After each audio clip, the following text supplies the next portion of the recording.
नमस्कार जोहार। मैं दीदी कुमारी सार भारत से और हम इस वक्त मौजूद है रांची यूनिवर्सिटी के जर्नलिज्म डिपार्टमेंट में, जहां आज एलुमनी मीट 2025 जर्नलिज्म के पुराने छात्रों द्वारा ऑर्गेनाइज किया गया। इस कार्यक्रम में हमारे साथ फाइनेंस मिनिस्टर राधाकृष्ण किशोर जी भी मौजूद हैं। उनके साथ साथ कई जाने माने पत्रकार भी कार्यक्रम में मौजूद रहे हैं।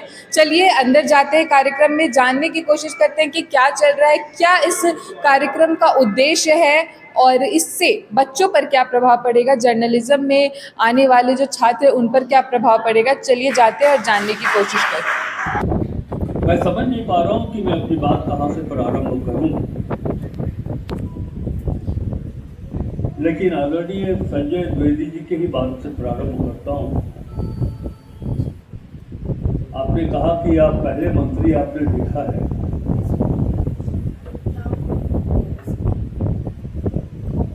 जो आरंभ से अंत तक इस कार्यक्रम में बैठे हुए सम्मानित मंच और यहाँ उपस्थित सभी लोगों को मैं बताना चाहता हूँ कि यदि मैं मंत्री के रूप में आया होता तो शायद मैं चला गया होता, लेकिन मैं एक पत्रकार के रूप में यहाँ बैठा हूँ। इसीलिए हमारी एक वैश्विक दायित्व भी है और अंदर का जो जुनून है ये हमें प्रेरित करता है ऐसी सभाओं में जहाँ कुछ सीखने को मिले, वहाँ आरंभ से अंत तक सीखने की कोशिश की जाए, प्रयास किया जाए। यही कारण है कि मैं यहाँ बैठा हूँ। हमारे संचालक जी ने कहा कि भोजन, तो भोजन से ज़्यादा महत्वपूर्ण इस भजन पर हमारा है। मैंने बहुत कुछ सीखा। हमारे सभी मान्यवर ने जिन बातों को सामने रखा है, मैं उसकी चर्चा बाद में करूँगा कि आपने एक शब्द का इस्तेमाल किया, लेकिन उसका मेरी नज़रों में महत्व कितना आगे है, कितनी गहराई से आपने कही है, इसकी चर्चा मैं बाद में करूँगा। जैसा कि मैंने कहा कि यदि मैं राजनीति में नहीं होगा तो पत्रकार ही होगा। मैं मानता हूँ कि हमारा प्यारा झारखंड एक ऐसा प्रदेश है जहां पत्रकारिता के माध्यम से बहुत कुछ किया जा सकता है। सुदूरवर्ती पहाड़ों में चले जाएं, जंगल के गांवों में चले जाइए। मैं खबरों के दृष्टिकोण से नहीं कह रहा हूं, मैं कह रहा हूं कुछ कर गुजरने के दृष्टिकोण से। बहुत बड़ा स्कोप है यहाँ पर और यहाँ आपकी आवश्यकता इसलिए कि मैंने भारतीय व्यवस्था को 3 शब्दों में ढाला। वो इंग्लिश के 3 शब्द है SST, सोसाइटी, सिस्टम और प्रेस। यही भारतीय व्यवस्था के ये 3 शब्द है।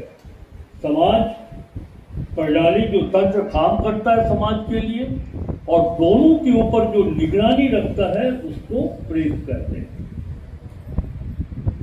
ये मैंने गढ़ा है इस शब्द को। आपकी जिम्मेवारी बहुत, और आपकी जिम्मेवारी में नीति भी होनी चाहिए और नैतिकता भी होनी चाहिए। मैं कोई उपदेश नहीं दे रहा। जब हम उपदेश के रूप में आपको ये कह रहे हैं कि नीति और नैतिकता होनी चाहिए, तो ये हम राजनीति के व्यक्तियों के ऊपर भी पहले होनी चाहिए, ऐसा हमारी मान्यता है। हमने देखा है झारखंड की अगर बात करें तो मंत्री के रूप में वो बातें नहीं हो सकती, तो एक आम आदमी के नाते मैं यहाँ कह सकता हूँ। मंत्री के रूप में यदि आप संबोधन सुनेंगे तो फिर मैं सरकार और सिस्टम के गुणों के बारे में भी बात करूंगा। मुझे एक बात बहुत अजीब लगी कि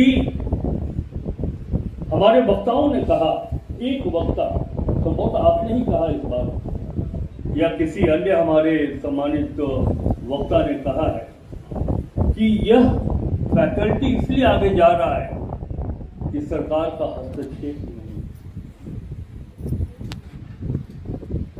अब इसके मायने इतने सरल है कि अगर सरकार का हस्तक्षेप हो जाए तो यह डिपार्टमेंट आगे नहीं जा सकता है। क्या इमेज है सरकार की। हम लोगों ने अपने को कहां पहुंचाया है। वैसे आप सबों की गलतफहमी मैं दूर कर दूं कि हमारी सरकार बढ़िया कर भी रही है। हेमंत सोरेन जी के नेतृत्व में हम लोग बढ़िया कर भी रहे हैं, लेकिन इमेज क्या है। अच्छा है सरकार किनारे है तब अच्छा हम आगे बढ़ रहे हैं। मेरी कल्पना है, मेरा वादा है कि जब तक मैं इस पद पर हूं, लोग ये कहें कि सरकार के हस्तक्षेप से हम आगे बढ़ रहे हैं, ये हमारे लिए प्रसन्नता की बात है। और एक शब्द आपने कहा वो मुझको बड़ा अच्छा लगा, मैं फेस भी करता हूं, ब्यूरोक्रेसी हर्डल। ये तो है जो सिस्टम है उस पे जो हमारे अधिकारी,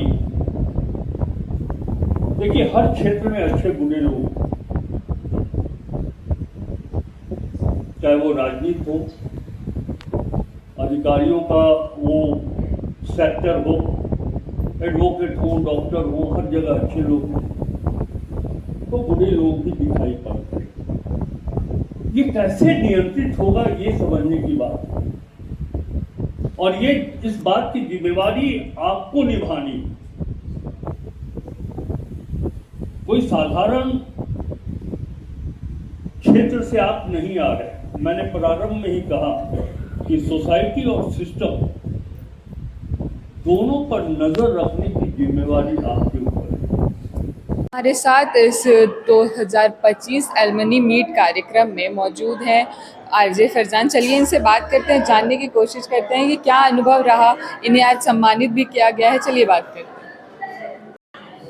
Hi, this is RJ Faizan from Radio City and I just want to tell you guys, जो लोग रेडियो जॉकी बनना चाहते हैं ऑफ कोर्स बन सकते हैं। बहुत असीम संभावनाएं हैं अपने झारखंड में। इनफैक्ट 4-5 फ्रीक्वेंसी हैं जो काम कर रही हैं, और मुझे लगता है देश भर में बहुत ऐसे संस्थान हैं जो न्यू कमर्स को लेते हैं, जो फ्रेशर होते हैं उनको लेते हैं। लेकिन जो सबसे बेसिक चीज़ है आरजे बनने के लिए वो है आपकी भाषा, आपकी लैंग्वेज।